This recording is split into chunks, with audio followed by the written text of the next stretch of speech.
That's Great. Welcome, everyone. This is our Gordon Burnell Charter School Board meeting on September 19th. And do I have a motion to call this meeting to order? I'll motion to call the meeting to order. Thank you, Sabah. And do I have a second? I'll second. Thank you, Deb. Sabah. And if you Again. need any clarifications on names, Erica, let us know because I might forget to call every single time. Okay, All right. thank you. So we're going to start with approving today's agenda. So if you want to take a look at that, do I have a motion to approve September 19th Governance Council agenda? This is Deb. I'll move to approve the agenda. And I'll second that. Okay, so Deb first and Sabah second, and then all in favor? Aye. Yeah, I didn't do that last time because we just have the two. All right, so our agenda is approved. And our minutes from last meeting, take a moment there.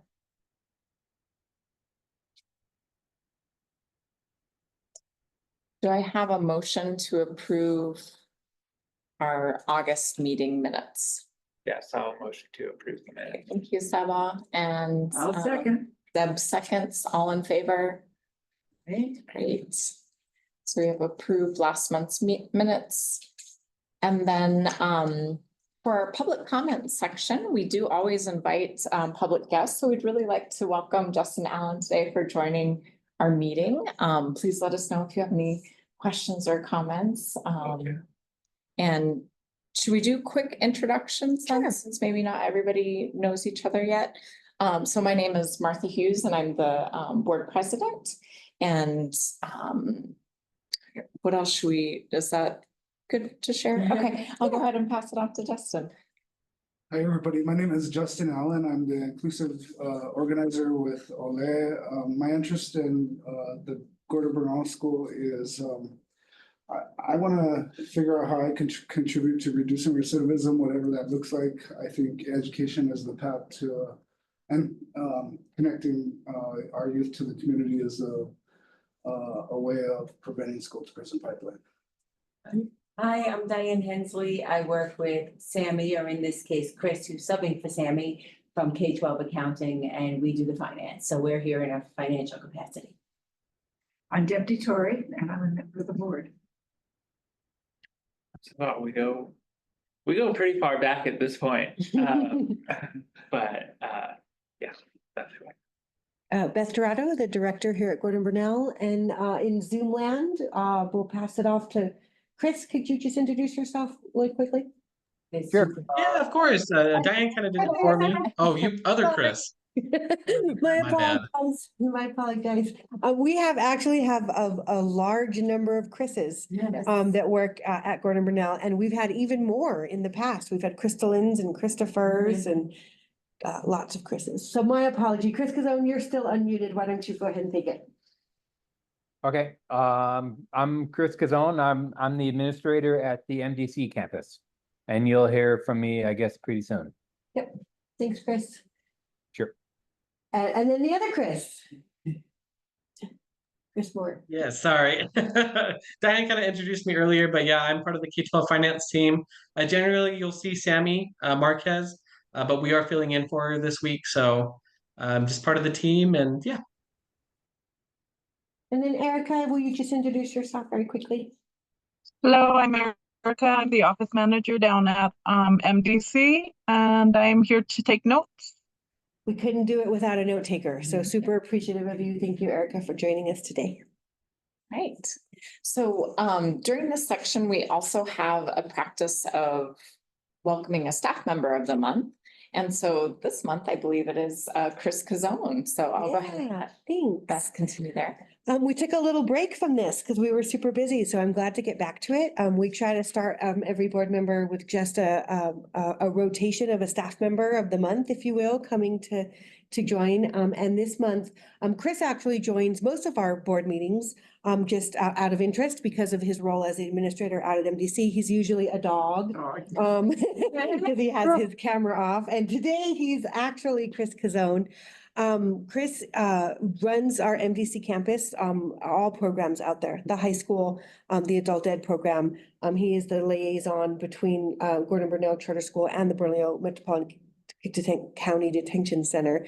I mix those words up, but and that's a task all in itself. There's constant communication between the warden, the captains, the sergeants, the lieutenants, the correctional officers. There's an entire infrastructure of work out there, and we have to coordinate a lot of our services around them. So he does that. But he also oversees staff out there. He is the direct supervisor of, is it 13 staff members now? I don't want to count on my fingers. I think it's up a couple from a few years ago. It's 13, right? 13 feels like 50. Yeah. He has 13 Gordon Burnell staff members that report daily out to the jail. That is their home base. And then a handful of staff members from this campus that are out there regularly to try to create those connections. Chris and I have learned a lot over the years together. He entered a leadership role before I did. And so I often look to him and lean towards him when I'm grappling with certain challenges that I have in my role. But I'm just super grateful for his leadership and his experience out at MDC. I don't feel like I have to micromanage what's happening out there because I have a great amount of trust and confidence in his work. And that's super helpful because it would be really hard to be present in multiple spaces if we didn't have someone out there in that capacity. So super grateful for his leadership. And I think that I said it once, but I'll say it one more time. I think we've grown a lot together over the last couple of years. I have a slightly different approach to leadership than my predecessor did. And I really am appreciative that he's leaned into that and he's willing to collaborate on so many things. This year, he's actually taking on even more. He's looking at moving from an assistant principalship position into into a principalship position. So he's leaning in a lot more with specifically in the high school side, the work that we do with APS, the work that we're doing around strategic planning. He's sitting in on more finance type conversations and getting more involved with some of the behind the scenes things. He's been very much a frontline worker and handling all of the day-to-day out at MDC for many years. But this year, he's really starting to spend more time working alongside me to kind of understand some of those behind the scene things that happen. And I'm grateful for that as well. So whenever we have a staff member come, I ask them just a couple of quick questions and I'm drawing a blank on them. Oh my gosh. Okay. The first one is to explain a little bit about what a day-to-day looks like. And I may have stolen the thunder a little bit there, but you can give us some insight. And then how do you see our mission and vision in practice? Those are the questions that I ask all visiting staff members. So take it away, Chris. All right. Thanks, Beth. I was gonna wear a dog mask just because you guys are seeing my icon picture is my dog. And I thought, no, then they won't think I'm serious because I do joke around a lot. But let's see, I've been with Gordon Burnell since 2012, and I've been in a admin position since 2015, 16. I can't remember now. But that's evolved a lot. I started as assistant principal, then I went to principal, then I went to assistant principal because there was a lot of restructuring with payroll and with responsibilities. And now I'm working my way back to principal again, which I'm very grateful for, because I don't feel like when I was a principal before that I did half the things that principals are supposed to do. And Beth has been a great teacher for me. So let me get back to like what I do day to day. I do anything and everything. I'll give you an example. Today, I didn't sit down for more than 5 minutes, and I was in about 15 different pods trying to sign up new students, because every month we get a list of people under potential students under 22, and then I go around and try to sign up. You guys want to be in high school? Do you have a GED? And if not, I try to get them moved into the school pods, or I just enroll them on the spot, depending where they are. So that's what I did today. Yesterday, I didn't get up for more than 5 minutes because I was like on back-to-back Zoom sessions. And that could look like meeting with Beth. It could be, I did a charter leader meeting, a group meeting. There was, what else was there? That was yesterday. It's just like a million years ago now. I think I was with Beth doing something for a couple hours. Oh yeah, the embracing equity meeting. So those kind of things, every day is different. And when I'm at MDC, I could be, there's a lot of communication with the jail, with jail staff, and that could be me getting up and going to find them and talking with them. It could be making a phone call. It could be emailing them. And there's always somebody to talk to, always something to work out, whether it's trying to get students, whether it's somebody who got moved out of the school pod because they were fighting, or somebody trying to get moved in. I could be talking with the staff. I check in with them once a week. I could be talking to students because I try to spend as much time as possible in the classrooms. And I was horrified the other day. I went in there and I didn't recognize half of them because we got a lot of new students. And I was like, all right, I got to spend more time in there to get to know these guys and who they are. I do a lot of observing, and a lot of it is I never tell anybody where I'm going to be. I just show up in their classroom and kind of see what's going on. I try to get the pulse on both kinds of classes, whether it's high school or adult ed. Sometimes I could be doing something really mundane, like moving a desk for one of the teachers, or trying to get maintenance, or talking with Erica about getting maintenance because there's all of a sudden a pool of water in a classroom or in someone's office. That seems to happen a lot. You don't know what you're going to walk into in any given day.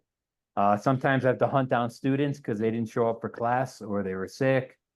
I always try to start the day. I get up really early, so I do a 5 a.m. kind of a email to everyone, just like, here's what I got for today. And then I add to that. So-and-so is out.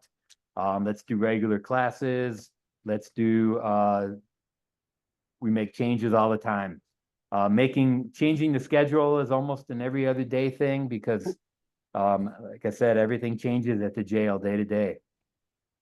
What else do I do? When I'm not doing things MDC, I'm probably talking with Beth, either a meeting with Beth and Chris Pauls about, we have weekly leadership meetings, and then I have one-on-one with Beth once a week, Monday mornings. And a lot of that is how to be Beth.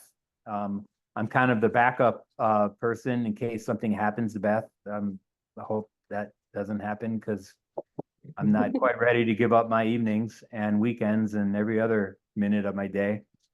But it's been interesting. For a while, I was saying I could do my job in my sleep, even though I do a multitude of things. But as I'm learning what Beth does and the bigger picture stuff, it's been challenging because there's a lot to do, a lot to learn, whether it's finance and whether it's where the money's coming from, whether it's doing a 90-day dash, or whether it's doing governance council stuff. And that's kind of one of the reasons why you're always going to see me week to week. I like to listen in and get a pulse on what's going on. I think I gave you an idea of what I do day to day.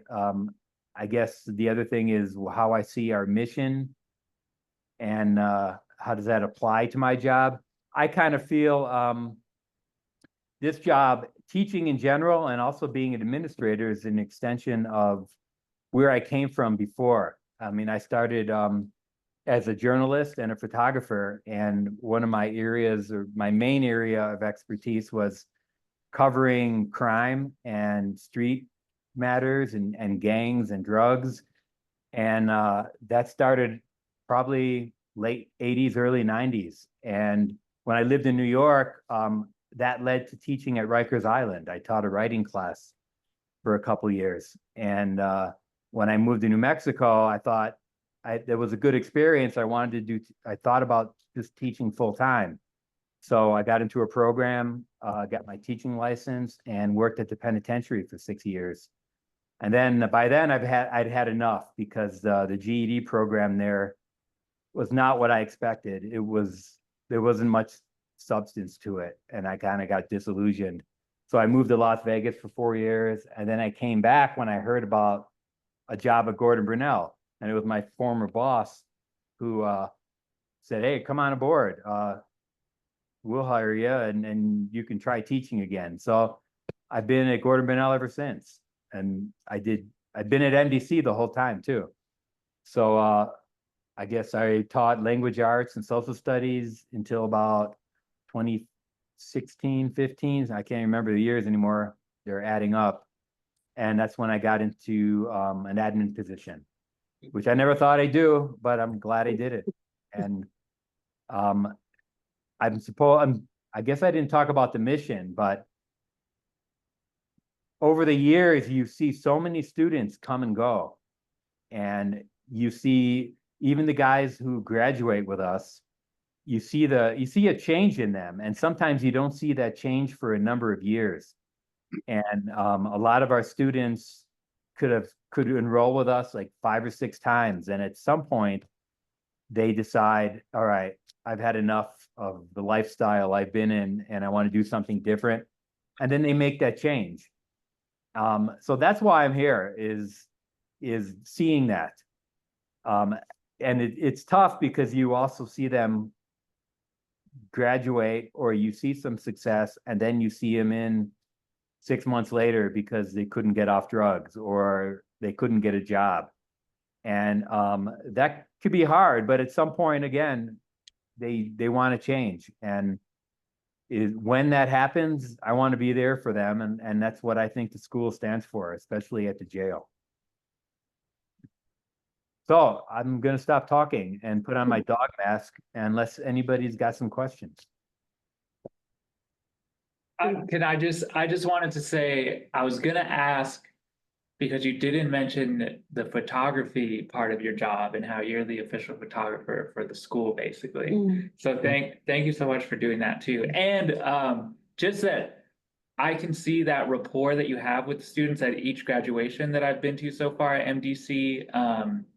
And yeah, I just so appreciate what you're doing, and I hope that as you move towards principalship, that doesn't take away from, you know, the day-to-day work that you get to do at MDC as well. And yeah, just really appreciate you, Chris, and everything you do.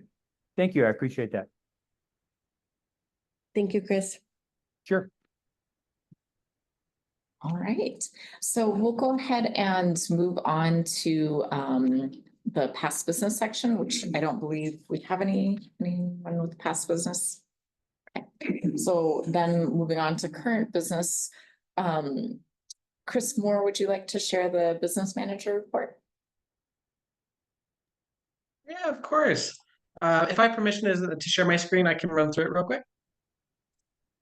Oh, there it goes. Perfect. All right. So the finance committee did meet before the GC meeting, and we did go through the financials in more depth. I'm just going to kind of do a general overview and kind of hit highlights.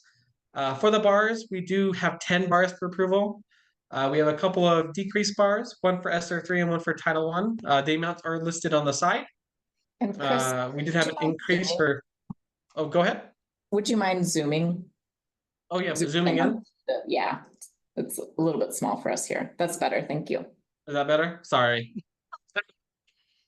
But yeah, a couple of decreased bars. Bar 7 and 8 are both decreased, one for ESSER 3 and one for Title I. We got final allocations from APS, so these are just decreased bars to true up our actual budget. Universal free lunch. It is also a similar situation. We had an initial allocation that we got from PD, and they gave us an updated allocation. So this is a slight increase to our state-funded lunch program. Next up is initial budget. This is an outdoor learning grant in the amount of $16,490. So this is a new grant. It sounds like an opportunity for the kiddos. Do some camping and some outdoor learning. It's not a bad deal at all. Go ahead. Sorry, I was agreeing. I'm not muted, so I'll keep my mouth to myself. No, you're good. Bars 5 through 9, these are all transfer bars. We're just transferring monies from one function to another, so we're not seeing any increases or decreases to the total fund.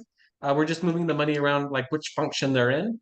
A transfer bar for IDIB, Title One, the HED Adult Ed, and then also 29102, 29102 is a private grant, and then an operational transfer bar. Lastly, is an increase bar for operational. This is in the amount of $49,712.55. PD had updated the unit value. When budgets were initially being crafted, they said that the increase was going to be about 3%. They came back after budgets were submitted and said that they were able to increase the unit value to 5%. What this meant for schools was increased revenue out of operational. So this is just a bar to account for that additional revenue. Like I said, $49,712.55. I won't like I said, the finance committee, we did go in greater detail, so I'm just hitting the highlights. So I'm gonna go straight to the financials. Ooh, too far. Chris, Yes. it's Deb. So Hi. I had an increase in Title I funding. So how do we have a decrease there? We have, several different funds are being funneled through the Title I department at APS. So Yeah. right now, Title I is, we have Title I directly, which is paying for our interventionists and our several interventionists, a new reading interventionist and our interventionist out at MDC. So that's Title I kind of straight. But more also this year, starting last year, our community school grant is running through the Title I department and our MRIS CSI funding, which is Yes. related to our VISTA score. And so what we saw before was an increase to that just general Title I fund. And what we're seeing, the decrease in is in the CSI? No, I have that wrong. No, and to our regular had it Title I backwards. funding. Yeah, so one was about the increase that we saw in recently, last month or the month before, was the CSI MRI one. This decrease is to that, the just straight Title I money that's covering our interventionist. But it's fine because our interventionist is not using all of that money up, and it's the only thing we can use it on. Right. So it doesn't, we were gonna leave money on the table anyway because her salary benefit is less than what was originally allocated. Thank you. You're welcome. And thank you, Beth. Great. Any other questions on the bars? I'm sorry, I didn't mean to just skip over questions. Any other questions on bars? No, I don't think so. All right. Just hitting on expenditures real quick. Operational, including actual and encumbered expenses through the end of the fiscal year. We're sitting at 74% of funds allocated. That means, what that means is if the school year were to end tomorrow, 26% of what was budgeted to operational would carry into the next year. This is a healthy position to be in. You never want to be over expense operational. And as the school year progresses, this figure is likely going to increase a little bit. But this is trending pretty close to what we were looking at last year. Down here, kind of looking at our other funding sources, you can see 2100 sitting at 100% allocated and encumbered through the end of the year. 21100 is the same. 24101, we're sitting at 74%. These monies do expire at June 30th of 25. So, at this point in the year, sitting at 75%, we still have 20% to account for before the end of fiscal year. But there is still a lot of time to make those adjustments. IDB, same situation, 60%. Title II, we're sitting at 100% allocation. SI, 75%. SR3, we're sitting at 2%. With the decrease bar from SR, Sammy and the rest of staff are kind of adjusting it. CTE is sitting high, 202% over budget. There's likely some purchase orders that either were rolled over or are being used now or coded to the wrong place. So just watch this, as we'll definitely make sure to get this adjusted before the end of the fiscal year. 27901 Indian Ed, we're sitting at 90%. Adult Ed, 93%. 29102 as 40%. These private grants are almost always cash accounts. They're not on a reimbursement basis. So these funds normally are allowed to roll into future fiscal years. And the last two funds, HB 33 and SB 9, these are cash accounts. They do roll into the next fiscal year. So there is no rush to spend these, anytime. It's good to have that, to have these facilities revenue just in case, need to make major repairs or need to buy a lot of technology, things of that nature. Looking at revenues, operational 17%. This is where we expect to be at this point of the year. We track operational, make sure we receive 100% of what was allocated to us, by PED. As for other funds, you can see here, there's not a lot of revenue going on. We're still early in the school year. And we haven't done some RFRs for funds. Like I said, it's still early and we're still waiting to get some of that money back. As we progress through the months, you will see these figures steadily increase. Looking at expenditures, you can see here we have less expenditures this year than last year, but at the time last year we did buy a building, it was $1 million down, so kind of throws off our graph a little bit. But if you look at where we were in 22-23, we are sitting higher, and that's to be expected. You have more staff, you have to pay them more because of state mandates, benefits are more expensive. And if you look historically, even last year, this does track with historical trends. All right, lastly, just touching on spending by function and objects. The majority of our spending is instructional support. We're a charter school. The majority of our funds should be towards the kiddos, and they are. 66%. It's a little slightly more than it was the previous month, but not by much. Compensation and benefits, we're sitting at 70%. By object, this is, that's also typical. We, staff are one of our more, they're our most expensive asset. So their compensation and benefits are almost always our largest expenditure. And you can see it tracks month to month. Generally, there's not a lot of changes in these graphs as we go month to month. Only when we have, major purchases like new buildings or, if we were to buy vehicles, things of that nature. But generally speaking, our spending is going to stay pretty consistent for the rest of the year. Lastly, looking at operational cash liquidity, we say 8.88. This essentially means that the school could run for 8.88, or we could just say the school could run for 9 months without any additional revenue. We generally recommend schools be between 4 and 6. It's healthy. Y'all are a little bit high, but I know that you're doing your best to spend that money. And like I said, you're no longer at 12 or 13 or anything like that. So it's still worth it to track these numbers. But you're definitely in a healthy cash position. All right. Any questions on these reports before I move to the bank account reconciliation? We're good. Mosquito. I'll be super brief. Bank account, we did reconcile this month. Our ending bank balance, $2.587 million. If we come down here to the bank statement, you can see here $2.58 million. So we did reconcile with what's outstanding in our expected GL, which is good. And real briefly, outstanding checks. The majority of your outstanding checks are from August and likely at this point have been cashed or getting ready to be cashed. There is one expenditure that's coming on 90 days old, and generally when checks get beyond 90 days old, we consider them stale. And that's when we kind of reach out to the vendor and see what's going on, if it was lost in the mail, or if we need to do something different. Like I said, you're not quite at the 90-day mark yet, but we will be watching this. There is the potential for audit findings if you have checks more than a year old and you're nowhere near that point. Like that being said, this is something that we track monthly. So it's worth checking going into next month, right, if this is still on item. But for right now, it's just that one, and it's just starting to get stale. Barring that, that's all I had for the financials. Did I have any questions? And it could be anything. It could be the bars we talked about earlier. It could be about the reports. It could be about the bank reconciliation. Yeah. Sorry, I plugged it back in. It should come back on. Thanks. Yeah, I was just gonna mention that during our finance meeting, I had asked Beth about the nucleus system, and so that's a software system that they use primarily for MDC that allows students to be able to access their tablets even like by themselves, kind of all hours.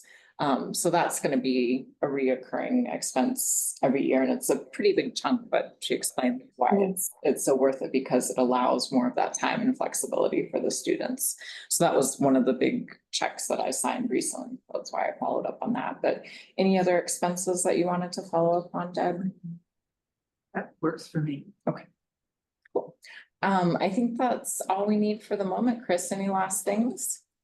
No, just a comment, these reports are sent out in advance. If y'all ever had any questions, you could reach out before the meeting, during the meeting.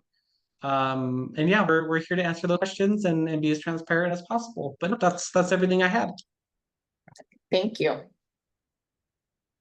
All right, so we'll go ahead and skip down to our action items. Okay. Thank you. Thank you, Diane. Sam. All right, so our first action item then is, do I have a motion to approve accounts payable and payroll vouchers? I'll motion to approve. Thank you, Sabah. And do I have a second? I second. Thank you, Deb. All in favor? Okay. Do I have a motion to approve the budget adjustment requests? Motion to approve. All right, thank you, Sabah. And thank you for the second, Deb.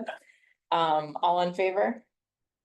Aye. Okay, great. And yeah, so we don't have to wait for the contracts. We'll go over that in a little bit, but thank you so much for joining us, Chris. We'll see you another time.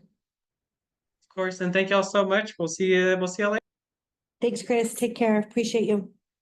Justin, we should probably tell you that we're missing two of our board members. That's why it's just me. and Sarah. Yeah. It's not usually this way. Yeah.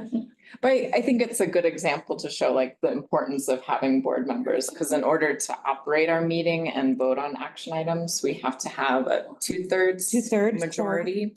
So since our board currently has 5 members, having 3 of us is a quorum. And so ideally, what we're looking at is getting up to 7 members, because if we have 7, we can still have 3, The or quorum no, before. 4, sorry, Mhm. 4. Mhm. But that leaves 3 people that could be missing at a meeting. So that gives us So you flexibility. still need board members. Yeah, we're kind of recruiting, especially as you noticed, the accounting finance piece. I know you probably feel lost, lots of acronyms. We continue to learn every time. So, but part of our priority too is looking for somebody who really has like accounting finance background, because none of us at the moment have like a ton of. Bob's been doing it for us and Yeah. done a good job for that. Yeah. So if you know somebody like accounting finance, we look for that, especially as well as like law. So, yeah, but yeah, so this gives you kind of a picture of what it's like and why we recruit for new members. So thanks for being here. All right, so we'll go ahead then and have Beth take over with the director's report. All right. We do have just a reminder that in our policies, contracts and purchases over the amount of $60,000 do require me to bring to the board. And so we talked about several last August, but didn't have the action item in order to approve them. And so I've brought them back up in this meeting just so that we can actually have that action item. The good thing about those that were discussed in August is they were all recurring.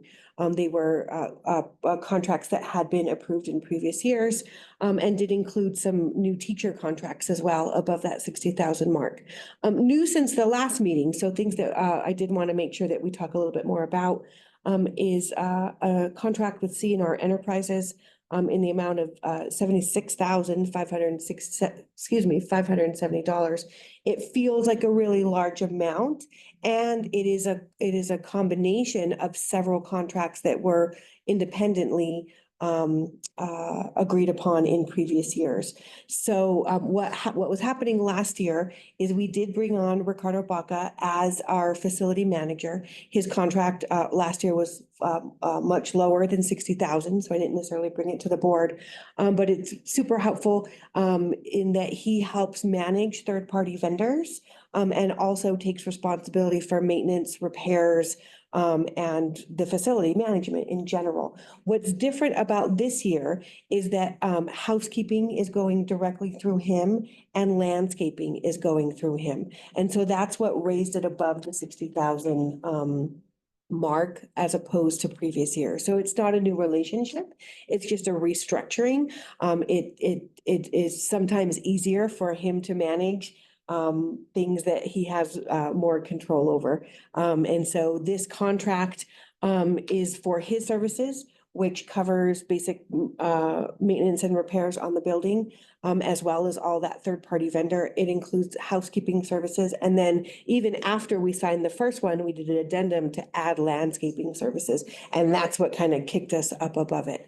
And so I did link in those documents so you could take a look at them.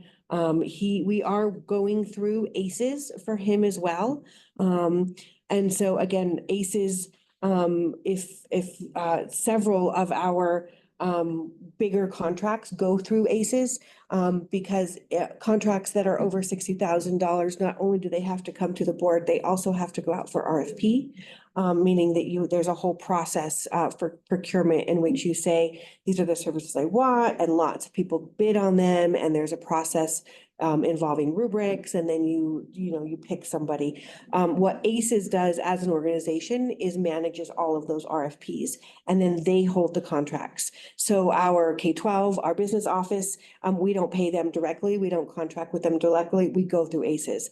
LDD, our tech support, again, goes through ACES, and so does CNR Enterprises. And so it's another layer of just support in terms of they're essentially approving those state contracts that then schools can enter into without having to do all of that bidding, all of the RFP process.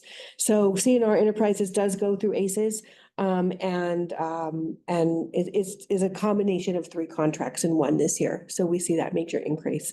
There's another contract on there as well, through CNR Enterprises, because he's doing the work to take all the bids for the demolition, next door. So we purchased, the property at 2905 North, 4th Street, just north of this property. And we are ready to demolition. It's full of asbestos, so there's quite a bit of cost in that. And then in this phase 1, also includes a security gate and an electric gate and a security fence. And so that total cost comes to $204,000. And the hope is that we run it through CNR Enterprises. He's done the work. I actually meant to grab the binder so that I could share that out as well. But he has the 3 bids for the asbestos. He has the 3 bids, but he's doing that work. And because he has that state contract, then that allows us to procure the work, the services through him.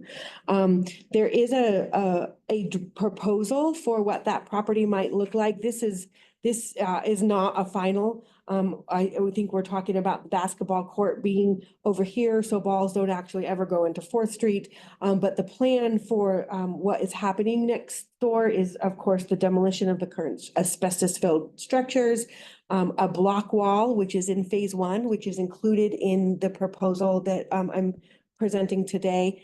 The security fence, the wrought iron fence all along 4th Street and along Phoenix, the electric gate, but does not include anything on the property. That would be in phase 2. So what the proposal through CNR Enterprises right now is the demolition to the natural ground, the building of the block wall on the north side, the iron fence, and the gate. It would not include the parking lot. This is like phase 2 is kind of what I'm showing you right now.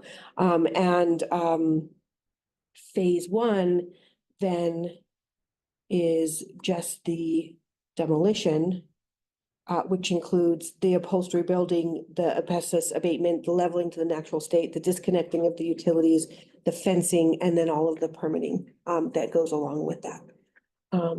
Are there questions about either the facility management or this proposal to demo the property next door? What is the timeline for demolition?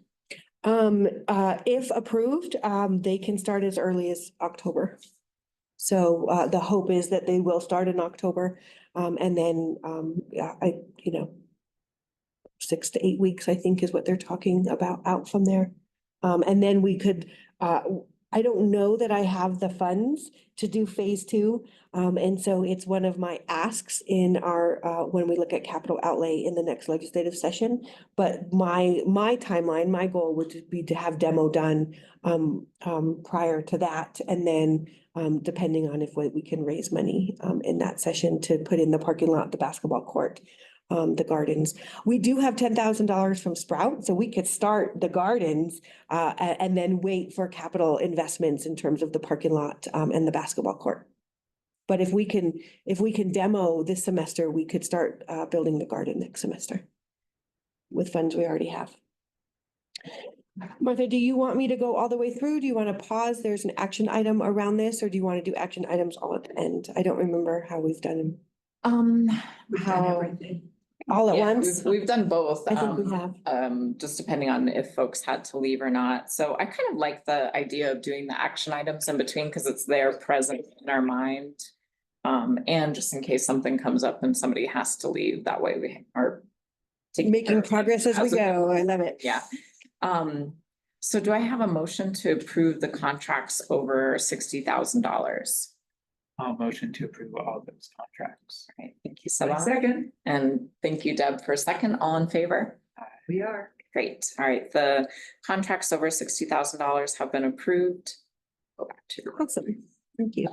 This is also financial related, and has an action item attached to it. Current board policy does require that any payment over $5,000 requires a second signature from a board member, and namely that's been Martha as the board president.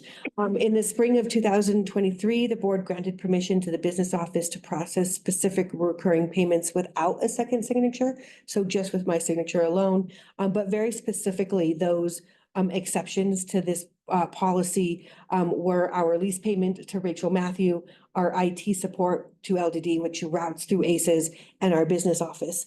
So those are contracts that you guys have previously approved, and it just felt repetitive and inconvenient to ask Martha to sign those checks every time they came out when they've already been approved and they're recurring. So the board did approve those exceptions to our policy in 2023, and I'm back to add to the list to request a few other recurring payments be added to that list.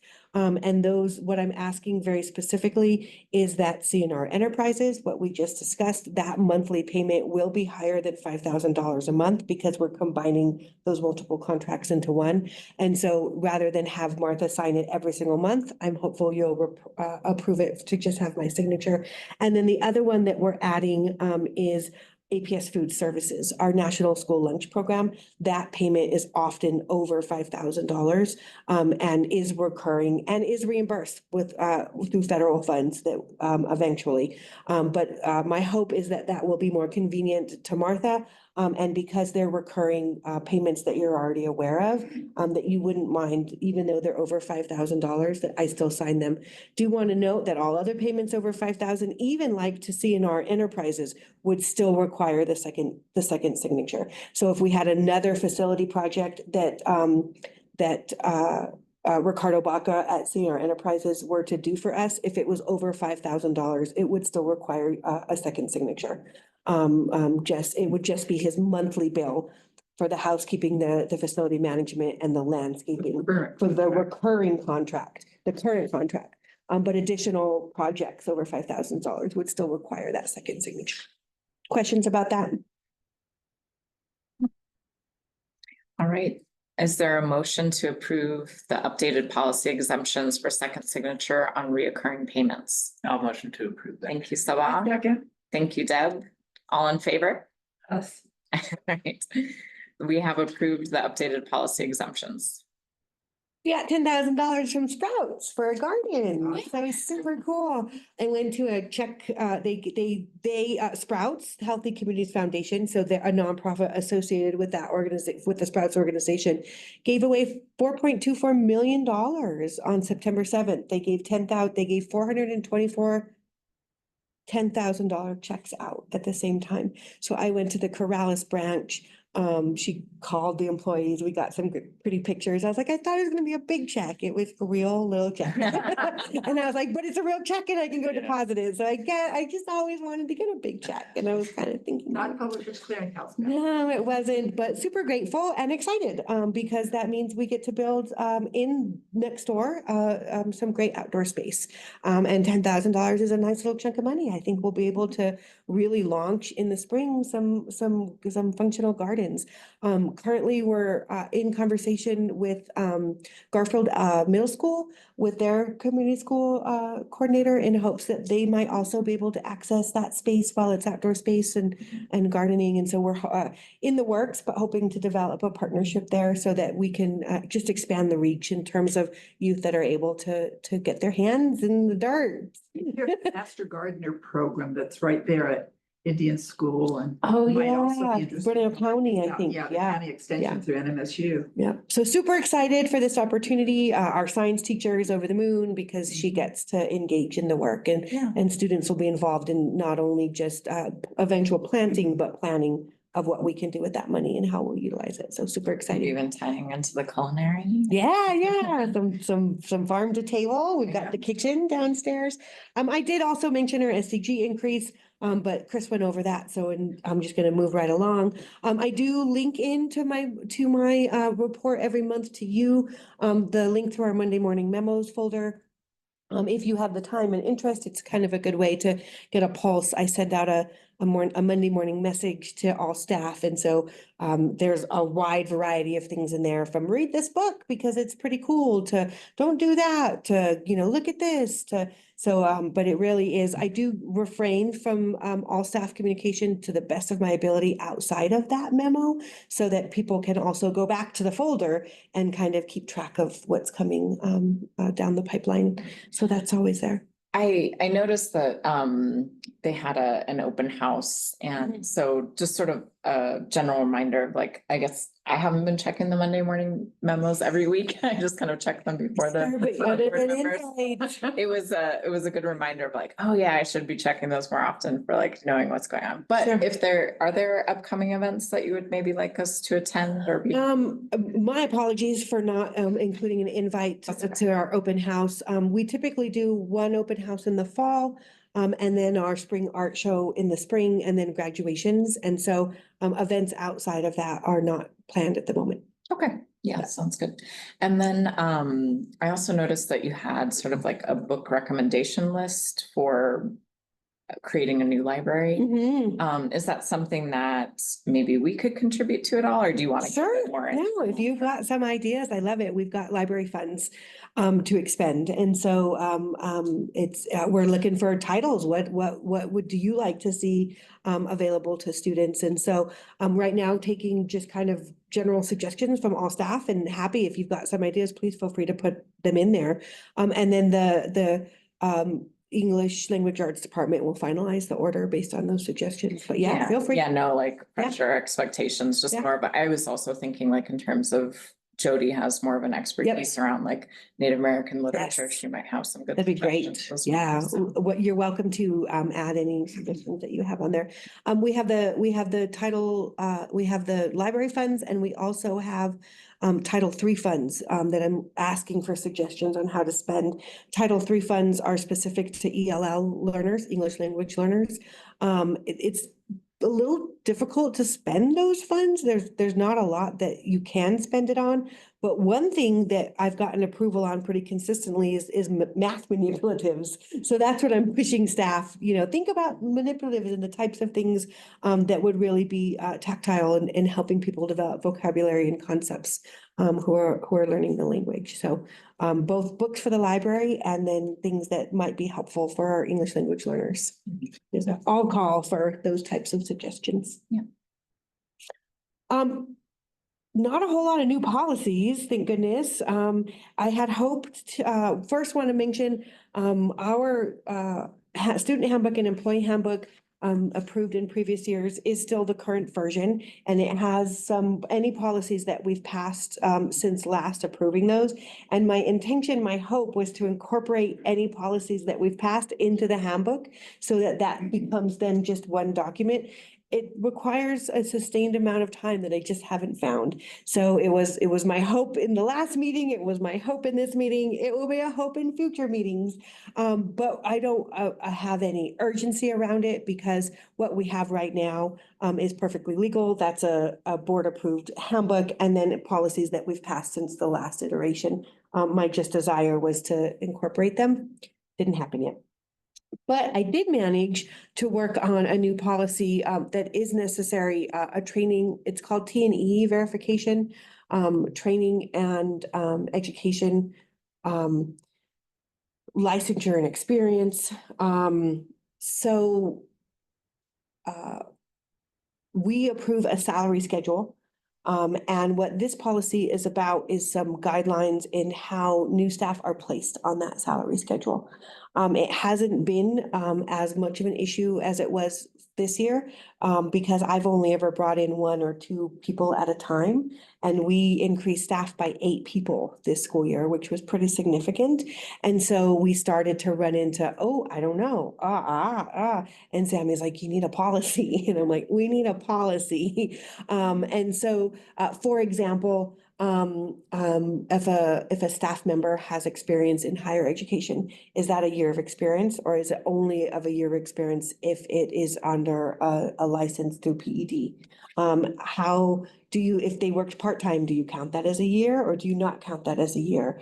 And so those are questions that without policy are left to my discretion, and that just doesn't feel standardized enough. It also was brought to my attention through K-12 that every couple of years, schools are audited on where we've placed them on a salary schedule, because we report to the public education department how many years of experience and what licensure level our employees are at. And the more experienced teachers that we employ, the more money that they give us to pay them. There's a formula, right? And so they award more experienced teachers. They reimburse, they know that we're gonna pay them more, so they give us more. And there's an audit that happens every 3 to 5 years where they look at our human resource files. And if they don't agree with where we place them, they could say, oh, we've overpaid you. And that's happened to charter schools last year and the year before. I've not experienced that audit. It probably happens at the district level and not the school level at APS. But I'm anticipating it's coming. So having policy to support why and how we put them where we put them may help us fare better in that audit, or it may not. They've been pretty tough on some other charter schools the last couple of years, but it's not a tremendous amount of money. And so even if we had to make an adjustment, we would see a decrease in SAG. So are we required, Beth, to pay at least the amount that the public education, like since we're an APS charter, so they voted that PED said, okay, $50,000 for beginning teachers, and I think $100 a year for experience, $60,000 and 100 years for experience. Because, you know, when you move out, there's hardly anything that happens. And then $70,000. Don't we just follow that? We have to follow there are minimums at Right. licensure levels, and we certainly have to be compliant with that. We do not have to adopt the same salary schedule that APS uses, and we have not. Mhm. We have our own salary schedule.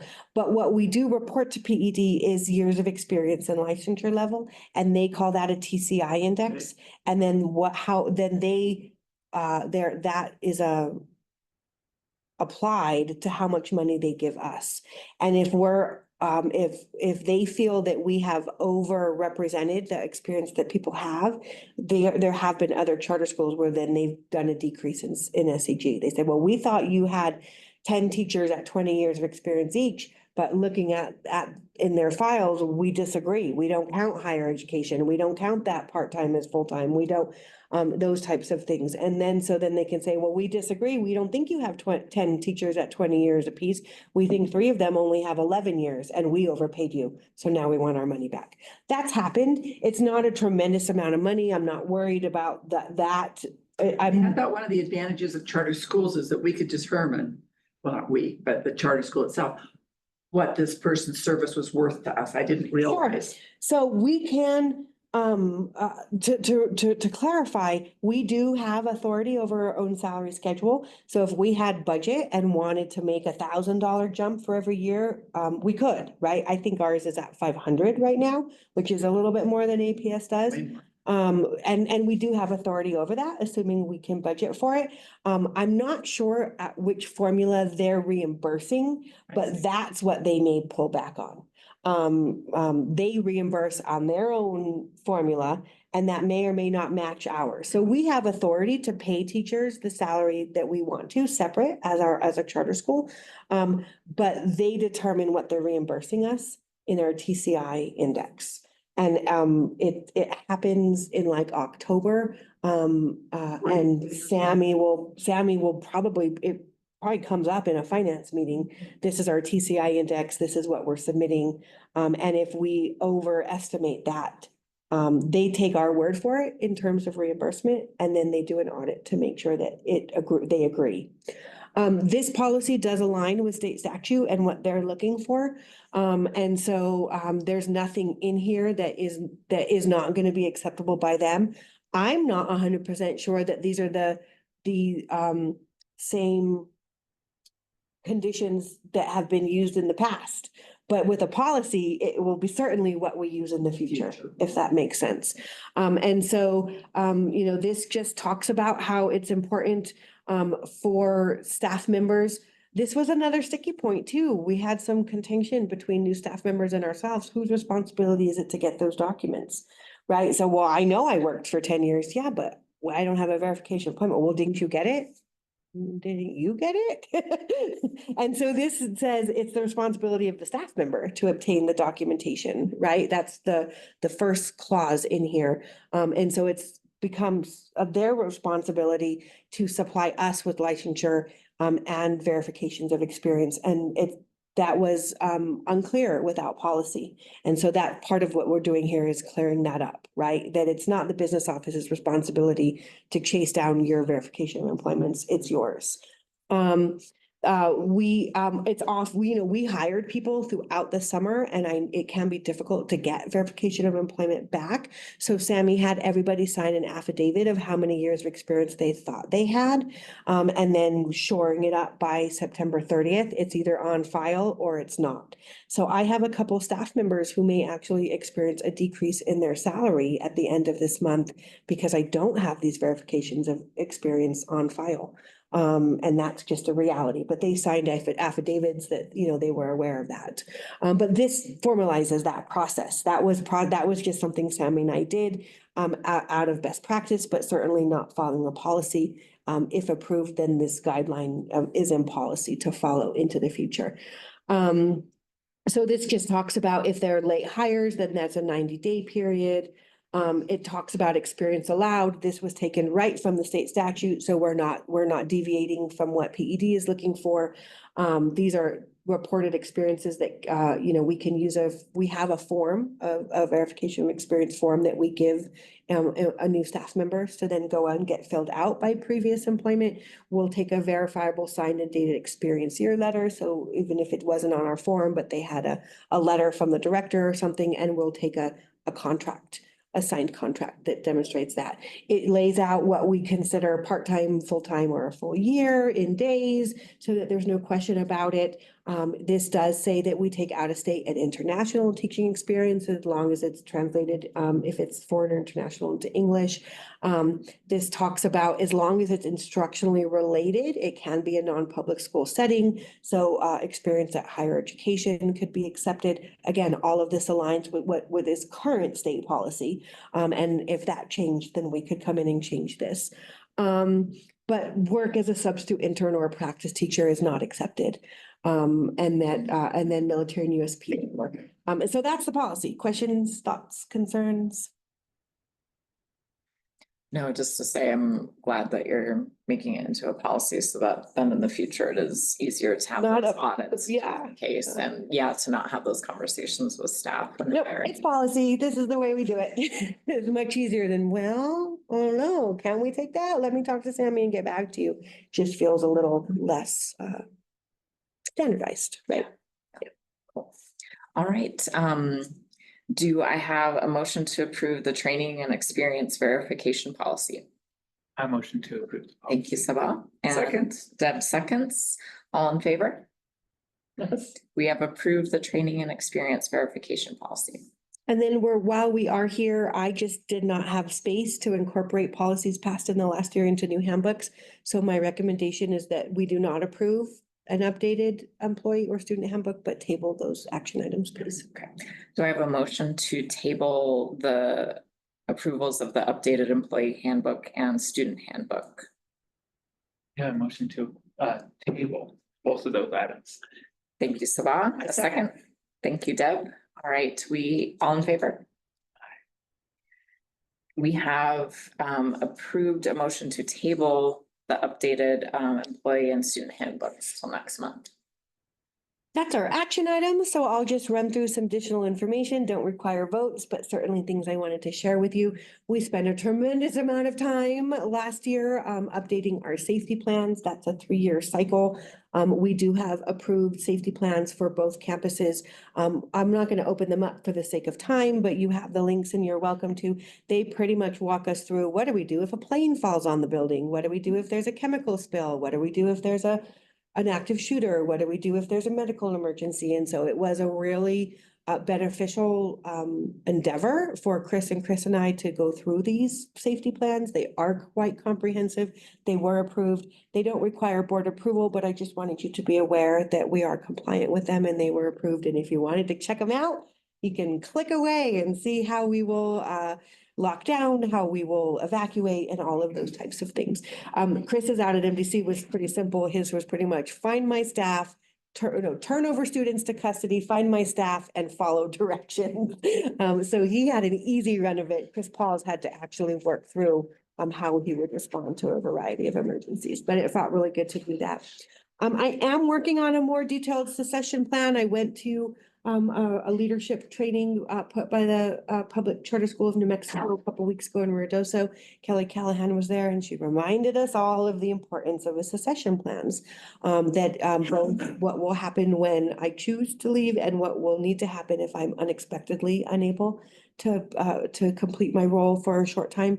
And so just wanted to formally acknowledge to you all that while I am working on some more comprehensive documents that weren't ready in time for this meeting, but I'll still work on them, that Chris Cassone has agreed and demonstrated a willingness to step in an emergency situation. Can't twist his arm that he wants to take over in the future in any formal capacity, but even without the work that he's doing this year, I would be very grateful and you would be in good hands if he had to step in. And so that would be the plan. If I were to text Martha and be like, it would be Chris Cassone kind of at the lead, knowing that Sammy Marquez in charge of our business office and lots of support underneath that. So yeah, just wanted to throw that out. I did want to make a note that at the August meeting, several edits were requested and just wanted to acknowledge I meant to link them in here so you could see them. I can certainly send those out in links so that you have access, but did want to acknowledge that some minor things like our agenda said our next meeting was in August. That was changed to September. We did update Sabah's contact information, which was talked about, and some changes were made to our student housing documents, most notably the MOU. We had language in there about students taking advantage of our student housing vouchers. We had a clause about requiring them to adhere to student code of conduct, and we replaced conditions regarding visitors to simply requiring participants to maintain in good standing with their terms of release and the rules and regulations set forth. We had some language about not having visitors or inappropriate visitors, and I think that that was duly noted that was a little out of our scope. So those changes were made, and I'll send out the links to those documents. I apologize for not having them here. I did link in our DASH plans. DASH is a platform in our academic performance framework It's strategic planning that's required by the public education department. In the past, we've had to do 1 or 2 goals because of our designation as an MRI school. We were required to do more goals, this year. That's okay. We wrote goals that really align to the work that we're doing. I'm feeling more and more confident that this work is not about compliance, but really about understanding performance challenges and looking at root causes and really coming up with action plans. That first year, this dash was fairly new. I was new. It felt more like compliance. And as we move forward, understanding what the dash plan is all about. And in my own experience, it is really becoming more of a strategic planning for realties instead of just on a compliance plane. And that feels really good. It feels really good to know that the goals that we're outlining are really relevant to the work that we're doing. It feels really nice to, I don't know how deep you want to go into this as late as we are in the evening. But I do have a standing strategic planning meeting. So there are representatives from lots of different staff members involved in this work. And we're doing the work. And so we've got goals in English and in math, which are essentially about implementing our new curriculum. We have a goal in science, which is about taking stock of our curriculum. We've not had a science department because science and math were combined. It's our recent growth that has allowed science to break off and hire new teachers in that department. And there's just an acknowledgement that the curriculum that we're using in science is old. It took a backseat to math when it was a combined department. And now we have the capacity to really examine the standards and reimagine how we want to teach science. And so to be realistic, our goal of this year is really just to take stock and to really understand the assessment and the standards, and then to move into some adoption as we move forward. That could happen earlier, but I didn't want to overpromise, right? I just really wanted these to be realistic goals. And it's a small department, it's 2 people, and one of them is brand new and has never taught science. And so we're really wanting to just take time.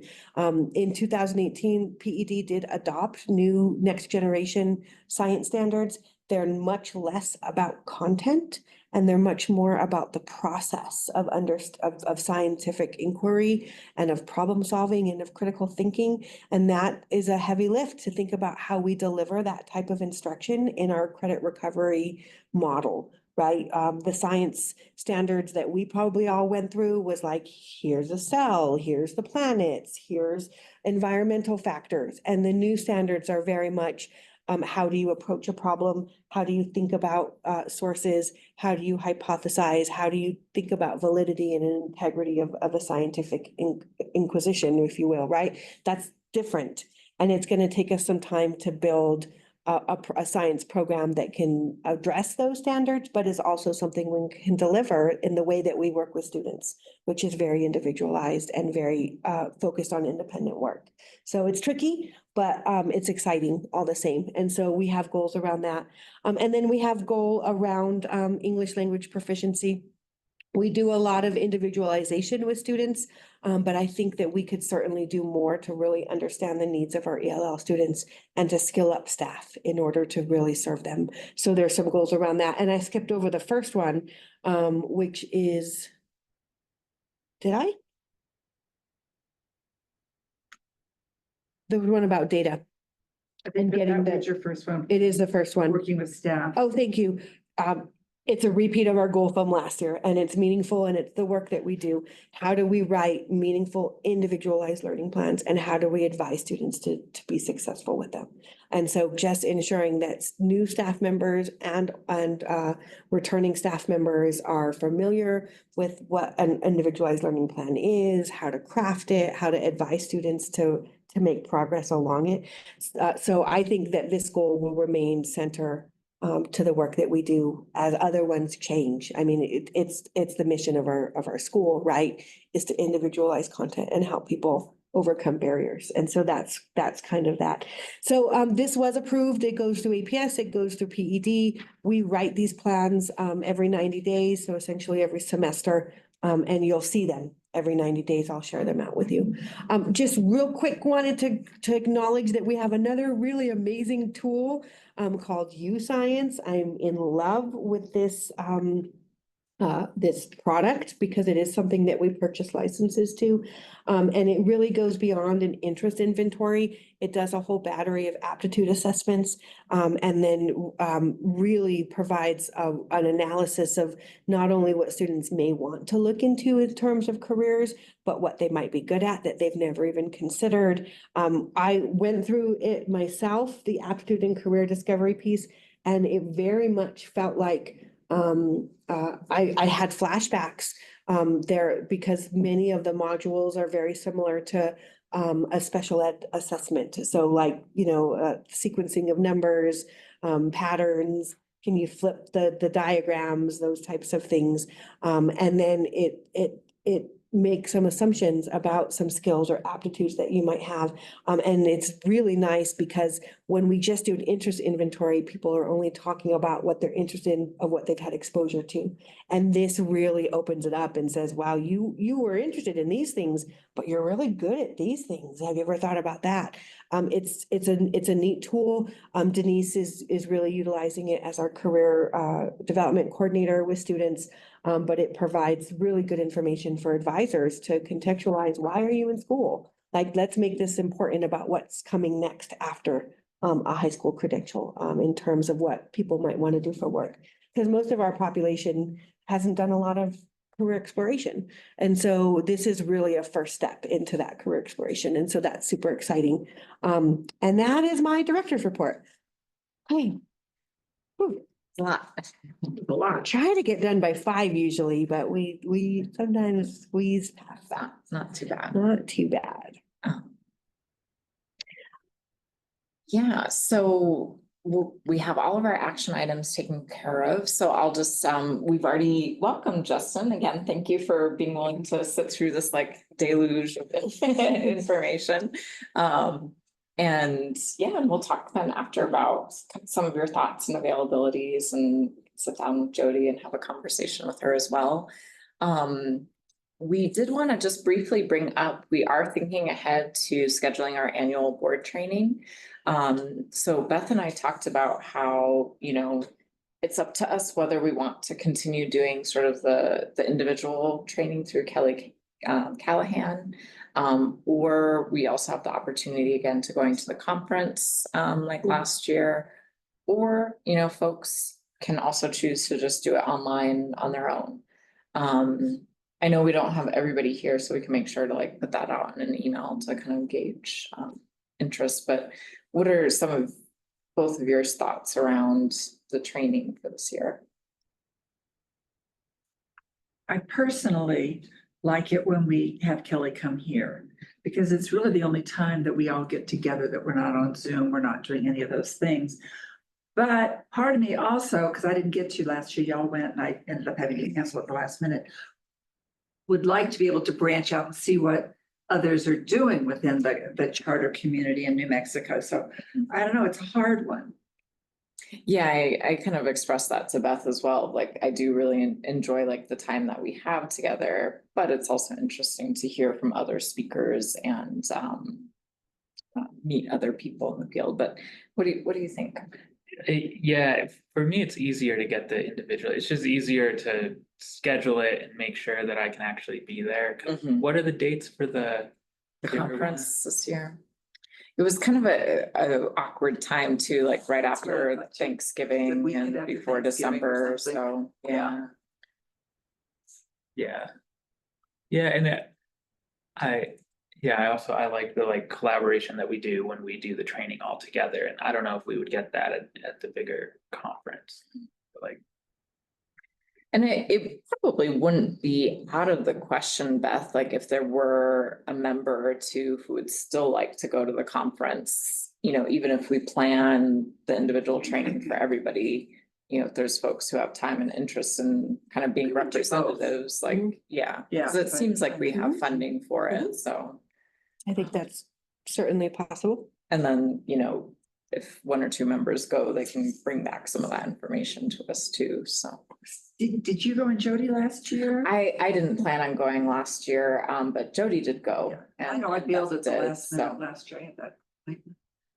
Medical flying. And that was actually. Yes, the month Jody. Then we received the. We were this first of the year at the luncheon, they were like, here, and the camera's on me, and I was like, ah, Jody came over crying, it was beautiful.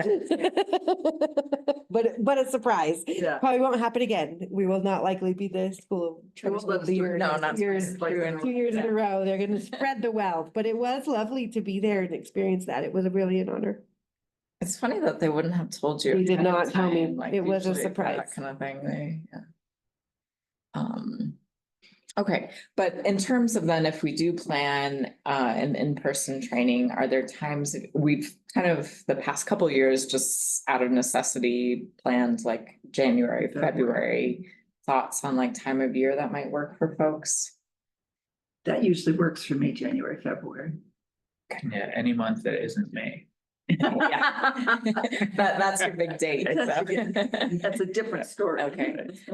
We'll check in with Charmaine and Jody then, but kind of look at, and how do folks feel? Because I know there have been at least one, if not both, where there was one year it was like MLK weekend, and was the second one President's Day It weekend? might have been around a holiday, I don't Yeah, really like remember. how do folks feel about holiday work weekend versus not? Since I'm retired, I don't really opinion care. there. I think for me, I prefer not because, you know, utilizing that perhaps to like go somewhere, do something. But on the other hand, if you do it on a non-holiday weekend, then it takes up one of your Weekend, 3 days. Yeah, so. What I'm hearing you say, Martha, is you're gonna reach out to Charmaine and Jody. And then if you'll just let me know, I do know that when I saw Kelly in Ruidoso, she said, schedule's filling up. Are you gonna get on it? And I was like, I think so. Let me check with the board. So we may want to reach out to her and look at her availability, if that's the direction that the board thinks it's going, just so we can get on. We already have a purchase order open, so I just would need to schedule with her. But I don't know what her availability is until we ask, I guess is what I'm trying to say. Okay, and do you have any preference, No, Beth, in terms fine. of like?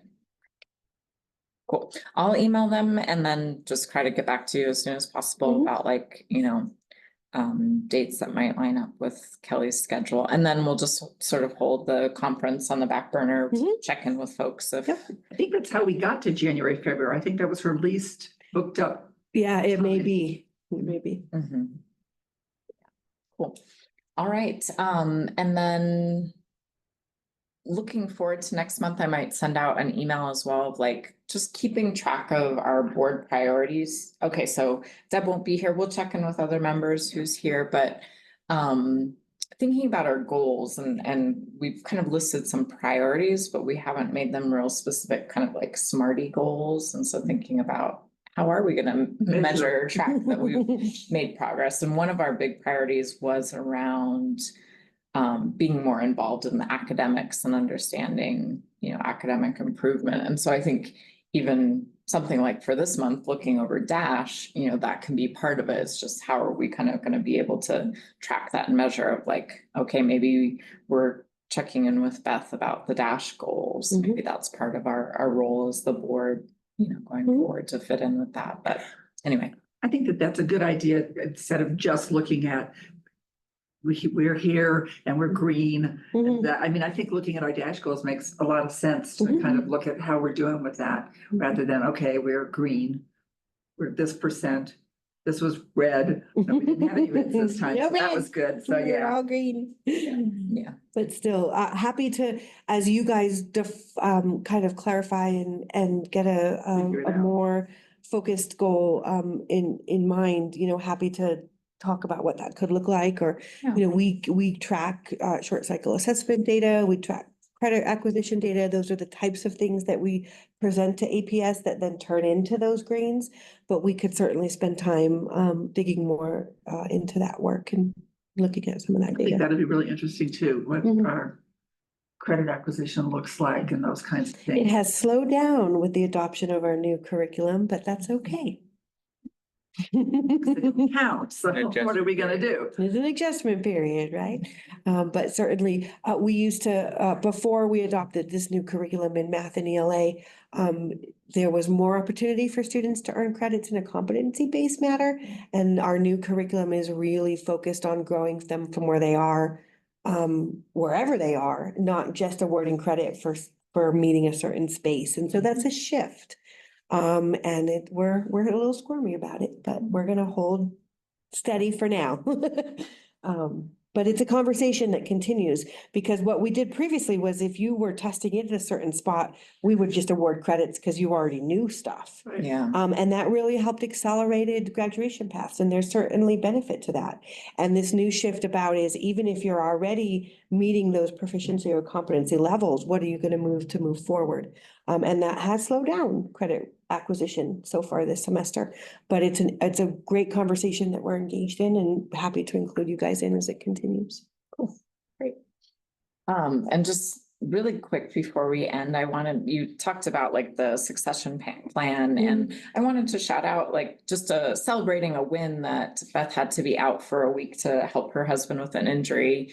And she said that things just went really well with the staff and they were And she's able to done a pick good up. job. And That's what it means. so, yeah, I just wanted to applaud that. I know you've been working a lot on the like shared leadership. Mhm. And I think that's an example of like how that is playing through now, is that, you know, for a lot of leaders, they can't even imagine like being gone a day or two or whatever and stuff. And so to know, you know, you can be gone for a week, things are fine, Yep. they'll run. We're continuing to plan on, you know, further things, not that we want Sure. anything to happen. No, ever, no, no, no. But just sort of highlighting we're in a good path for that. Yes. So that Appreciate also that. as like a board president, it's like, oh, great, like that makes me feel good because I don't want to get one of those calls. What do we do? I don't know what to do.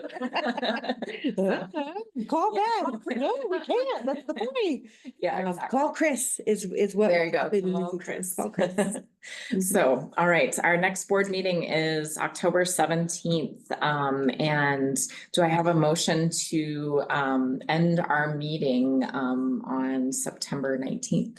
I move that we adjourn our meeting. That was a better word. Thank Second you. that. I was looking for that word. All right, thank you, Deb, for the first. Thank you, Sabat, for the second. We have officially adjourned our meeting at 5:26 p.m. Thank you, everybody, for joining. Thank you, Erica. Thank you, Chris. Thank you. Have a good night. Thank you.